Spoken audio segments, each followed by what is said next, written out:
রাজ্যে ভোটার তালিকা প্রকাশের দিন কমিশন চূড়ান্ত করলো। হ্যাঁ, আজ সিইওর সঙ্গে বৈঠক আর তারপরই নির্বাচন কমিশনের তরফ থেকে জানিয়ে দেওয়া হলো। আরো ডিটেল আপডেট নেব, সোমরাজ রয়েছে আমার সঙ্গে। সোমরাজ, 14ই ফেব্রুয়ারি পর্যন্ত তো এসআইআর শুনানি চলবে, এরপর তাহলে কবের মধ্যে আপলোড হবে, তথ্য যাচাই করা হবে এবং তারপর চূড়ান্ত ভোটার তালিকা প্রকাশের দিনই বাকি?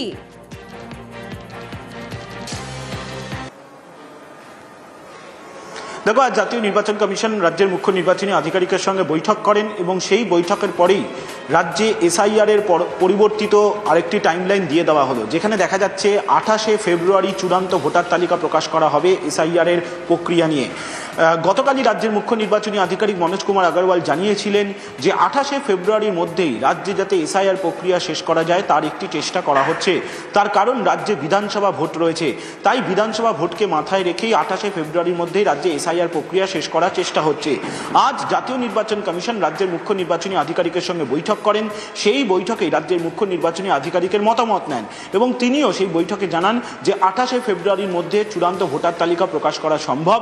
তারপরেই জাতীয় নির্বাচন কমিশনের তরফে এই টাইমলাইন দিয়ে দেওয়া হলো এসআইআরকে কেন্দ্র করে। শুধু তাই নয়, রাজ্যের মুখ্য নির্বাচনী আধিকারিক গত শনিবার জাতীয় নির্বাচন কমিশনের কাছে প্রস্তাব পাঠিয়েছিলেন যে শুনানির সময়সীমা আরও 7 দিন বাড়ানো হোক, অর্থাৎ 7ই ফেব্রুয়ারির বদলে 14ই ফেব্রুয়ারি পর্যন্ত করা হোক এবং সেই মোতাবেক জাতীয় নির্বাচন কমিশন 14ই ফেব্রুয়ারি পর্যন্ত এসআইআর এর শুনানির সময়সীমা বাড়িয়েছে। পাশাপাশি ডকুমেন্ট আপলোড ও যে কোনো অভিযোগের নিষ্পত্তির সময়সীমাও বাড়িয়ে 21শে ফেব্রুয়ারি পর্যন্ত করা হয়েছে নির্বাচন কমিশনের তরফে। কিন্তু রাজ্যের মুখ্য নির্বাচনী আধিকারিকের তরফে যে প্রস্তাব দেওয়া হয়েছিল, অর্থাৎ বিধানসভা ভিত্তিক শুনানির সময়সীমা বৃদ্ধি, সেটা কিন্তু করেনি জাতীয় নির্বাচন কমিশন। গোটা রাজ্য জুড়েই শুনানির সময়সীমা বাড়ানো হয়েছে, অর্থাৎ 14ই ফেব্রুয়ারি পর্যন্ত গোটা রাজ্যেই শুনানি চলতে পারে। এখনো পর্যন্ত 7 লক্ষ ভোটারের শুনানি বাকি রয়েছে। বেশ সোমরাজ, সঙ্গে থাকো।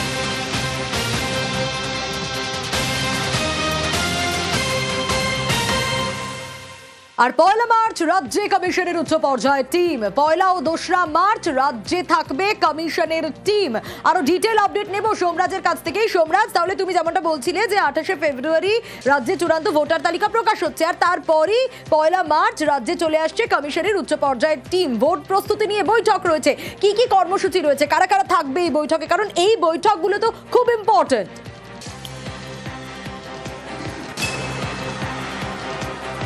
দেখো, একদমই এসআইআর এর চূড়ান্ত ভোটার তালিকা প্রকাশ হবে 28শে ফেব্রুয়ারি এবং তারপর 1 মার্চ ও 2 মার্চ জাতীয় নির্বাচন কমিশনের তরফে একটি উচ্চ পর্যায়ের প্রতিনিধি দল বা উচ্চ পর্যায়ের টিম রাজ্যে আসবে। বিভিন্ন জেলার জেলাশাসক, পুলিশ সুপার, পুলিশ কমিশনারদের নিয়ে তারা বৈঠক করবেন বিধানসভা ভোটের প্রস্তুতি নিয়ে। পাশাপাশি বিভিন্ন এজেন্সিগুলিকে নিয়েও বৈঠক করা হবে। রাজ্যের মুখ্য নির্বাচনী আধিকারিক মনোজ কুমার আগরওয়াল দিল্লিতে এখনও রয়েছেন এবং তিনি যখন বৈঠক করেন জাতীয় নির্বাচন কমিশনের সঙ্গে, তখনই জাতীয় নির্বাচন কমিশনের তরফে জানিয়ে দেওয়া হয়েছে রাজ্যের মুখ্য নির্বাচনী আধিকারিককে আগামী 1 ও 2 তারিখ জাতীয় নির্বাচন কমিশনের উচ্চ পর্যায়ের টিম আসবে।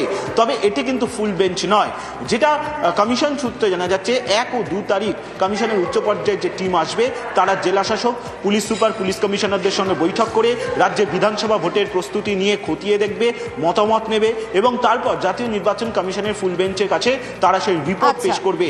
রিপোর্ট পেশ করার পর জাতীয় নির্বাচন কমিশনের ফুল বেঞ্চ সিদ্ধান্ত নেবেন যে তারা রাজ্যে আসবেন কি আসবেন না।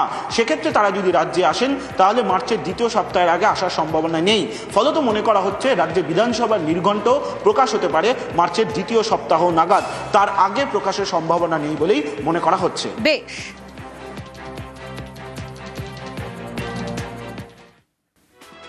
নজর রাখবো এবার অশোক কীর্তনিয়ার গাড়ি ভাঙচুরের অভিযোগ। হ্যাঁ, একটা অনুষ্ঠানে যাচ্ছিলেন তিনি আর যাওয়ার পথেই নাকি তার গাড়িতে হামলার অভিযোগ, ভাঙচুরের অভিযোগ। গাড়িতে ছিলেন বনগাঁ উত্তরের পদ্ম বিধায়কের পরিবার আর একই গাড়িতে ছিলেন বনগাঁ দক্ষিণের বিজেপি বিধায়ক স্বপন মজুমদারের শাশুড়িও নাকি। কিন্তু কারা এই ঘটনা ঘটালো, কাদের বিরুদ্ধে এই অভিযোগ উঠে আসছে, কেন এই ঘটনা ঘটলো, বারবার এই প্রশ্নগুলোই উঠে আসছে। অনিরুদ্ধ রয়েছে আমার সঙ্গে। অনিরুদ্ধ, অশোক কীর্তনিয়ার গাড়ি ভাঙচুরের অভিযোগ, একটি অনুষ্ঠানে তিনি যাচ্ছিলেন, কিন্তু কাদের বিরুদ্ধে এই অভিযোগ সেগুলো জানা গেল যে কারা এই কাজ করেছে বলে অভিযোগ উঠে আসছে, ব্যবস্থাই বা কি নেওয়া হলো?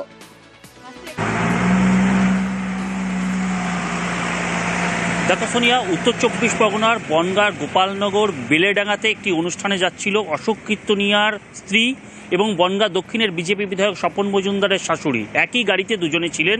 তারা অনুষ্ঠানস্থলে পৌঁছানোর আগেই তাদের গাড়ির উপরে হামলা করা হয়, গাড়িতে রীতিমতন ভাঙচুর করা হয়, রড দিয়ে মারধর করা হয় গাড়ির উপরে এবং গাড়িকে আগুন ধরিয়ে দেওয়ার চেষ্টা করা হয়, তেমনই অভিযোগ তুলেছেন অশোক কীর্তনিয়ার স্ত্রী। এবং তুমি যে প্রশ্ন করছিলে যে কাদের বিরুদ্ধে এই অভিযোগ, অশোক কীর্তনিয়া রীতিমতন অভিযোগ তুলেছেন যে স্থানীয় তৃণমূল কংগ্রেসের দুষ্কৃতীরাই এই হামলা চালিয়েছে, তাদের বিরুদ্ধে অভিযোগ তুলেছেন।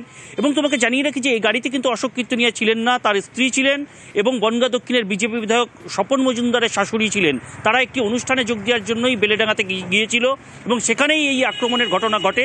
তারা তৃণমূলের দিকে আঙুল তুলেছে। অন্যদিকে বনগাঁ জেলা তৃণমূল কংগ্রেসের সভাপতি বিশ্বজিৎ দাস ফোনে জানিয়েছেন যে এই ঘটনার সঙ্গে তৃণমূল কংগ্রেসের কোনো যোগ নেই। স্থানীয় সাধারণ মানুষ অশোক কীর্তনিয়ার গাড়ি দেখে তারা জিজ্ঞাসা করতে এসেছিল এসআইআর এর কারণে ওই এলাকায় একজনের আত্মহত্যা করেছিল, মৃত্যু হয়েছে, বিধায়ককে কখনো দেখা যায়নি। কেন বিধায়ককে দেখা যায়নি সেই প্রশ্ন তুলতেই বিধায়কের গাড়ি থেকে পাল্টা স্থানীয় মানুষদেরকে মারধর করা হয়েছে, তেমনই অভিযোগ তুলেছেন বনগাঁ জেলা তৃণমূল কংগ্রেসের সভাপতি বিশ্বজিৎ দাস। এবং তা নিয়েও তিনি আরও দাবি করেছেন যে এ বিষয়েও অভিযোগ হবে। ইতিমধ্যে এই ঘটনা তদন্ত শুরু করেছে গোপালনগর থানার পুলিশ, খতিয়ে দেখছে যে কি ঘটনা ঘটেছিল এবং কারাই বা এই আক্রমণের পিছনে ছিল। যদি অশোক কীর্তনিয়ার যে গাড়ির উপরে আক্রমণ হয়েছিল তৃণমূলের পক্ষ থেকে অভিযোগ করা হচ্ছে সেই গাড়ি থেকে সাধারণ মানুষকে মারধর করা হয়েছে, সেই অভিযোগের বিষয়ে খতিয়ে দেখছে পুলিশের পক্ষ থেকে। সোনিয়া, হ্যাঁ, আমাদের ওখানে একটা অনুষ্ঠান ছিল, আমরা নিমন্ত্রিত ছিলাম। ওখানে যাচ্ছিলাম, তো ওখানে পৌঁছানোর আগেই মাঝ রাস্তায় আমাদের হঠাৎ করেই অ্যাটাক করে। জানি না, ওরা এসেই গাড়ি ভাঙচুর করা শুরু করলো। সবার হাতে অস্ত্র ফস্ত্র ছিল সব। আমরা দেখেই নার্ভাস হয়ে পড়েছি। মুখে উল্টো পাল্টা খিস্তি খামারি দিচ্ছিল, যেসব ভাষা সব মুখে আনা যায় না। আমার মিসেস আজকে বেলেডাঙ্গা চারাতলা এরিয়ায় একটি ধর্মীয় অনুষ্ঠানে গিয়েছিলেন। ওখানকার তৃণমূলের হারমাত বাহিনী আমার মিসেসকে এবং বনগাঁ দক্ষিণের বিধায়ক স্বপন মজুমদারের শাশুড়ি ছিলেন, দুজনকে জানতোই গাড়িতে পুড়িয়ে মারাটার চক্রান্ত করেছিল। যখন তারা কোনো রকমে গাড়ির মধ্যে বেরিয়ে গিয়েছে, সাথে সাথে পুরো গাড়িটাকে ভেঙে তছনছ করে দিয়েছে। আজকে ভাবা যায় আমরা কোন পশ্চিমবঙ্গে বাস করছি, দুজন বিধায়কের পরিবারের লোককে আজকে আক্রমণ করা হলো। গোপালনগর থানা আমার মিসেস গিয়েছেন এবং স্বপন মজুমদারের শাশুড়ি গিয়েছেন। তারা যদি যোগ্যতম ব্যবস্থা না নেয় আগামীতে বনগাঁকে অচল করে দেবে। এটার সাথে তৃণমূল কোনোভাবে যুক্ত নয়। ওখানে কিছুদিন আগে এসআইআর এর আতঙ্কে একজন মানুষ আত্মহত্যা করেছেন, বলাই দাস, এবং তারপরে ওখানে অশোক কীর্তনিয়া যাননি। যারা ওখানকার মানুষ ওকে গত বিধানসভায় ভোট দিয়েছিলেন এবং ওর গাড়ি দেখে তারাই গিয়েছিলেন, এগিয়ে যেয়ে বলছেন, তাকে প্রশ্ন করতে গিয়েছিলেন। কত উত্তপ্ত হতে হতে গাড়ির মধ্যে দিয়ে ওদের যে উচ্ছৃঙ্খল লোকজন গাড়িতে থাকে তারা নেমে এসে তাকে বেধড়ক মার মেরেছে এবং সেও হাসপাতালে গেছে, রক্তাক্ত হয়েছে। এরকম 3 জনকে ওরা মেরেছে। তারপরে পাবলিক খেপে গিয়েছে, উত্তেজিত হয়ে তারা তাদের চড়াও করেছে।